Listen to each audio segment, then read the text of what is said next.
প্রথম দফার শান্তির আলোচনা ভেস্তে যাওয়ার পর যুক্তরাষ্ট্রের সঙ্গে দ্বিতীয় দফার আলোচনার কোনো পরিকল্পনা নেই বলে জানিয়েছে ইরান।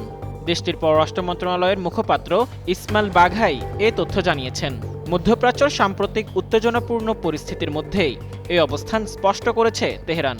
মুখপাত্র বলেন, এই মুহূর্তে পরবর্তী কোনো আলোচনার সময়, স্থান বা কাঠামো নিয়ে আমাদের কোনো পরিকল্পনা নেই। এদিকে তেহরান প্রস্তাব নাকচ করে দিলেও আলোচনার জন্য মার্কিন প্রতিনিধি দল পাকিস্তানে যাচ্ছে।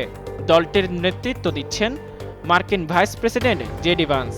এর আগে সামাজিক যোগাযোগ মাধ্যমে দেওয়া এক পোস্টে যুক্তরাষ্ট্রের প্রেসিডেন্ট ডোনাল্ড ট্রাম্প জানান, তার প্রতিনিধিরা সোমবার সন্ধ্যায় ইসলামাবাদ পৌঁছাবে। হোয়াইট হাউসের এক কর্মকর্তা বিবিসিকে নিশ্চিত করেছেন, এই দলে ট্রাম্পের উপদেষ্টা স্টিভ উইটকফ এবং জামাতা জ্যারেড কুশনার থাকবেন এবং তারা আগের দফার আলোচনাতেও অংশ নিয়েছিলেন।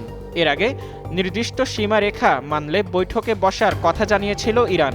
অর্থাৎ সীমারেখা বলতে বুঝিয়েছে, যুক্তরাষ্ট্র যদি ইরানের জাতীয় নিরাপত্তা, সার্বভৌমত্ব এবং পারমাণবিক কর্মসূচির মূল শর্তগুলো মেনে নেয়, তবেই তেহরান আলোচনায় বসবে। ইরানের এক জ্যেষ্ঠ কর্মকর্তা কাতার ভিত্তিক সংবাদ মাধ্যম আল জাজিরাকে বলছে, তারা যে শর্তগুলো দিয়েছে সেগুলো যুক্তরাষ্ট্রকে সম্মানের সঙ্গে মানতে হবে, তবে শর্তগুলো প্রকাশ করা হয়নি।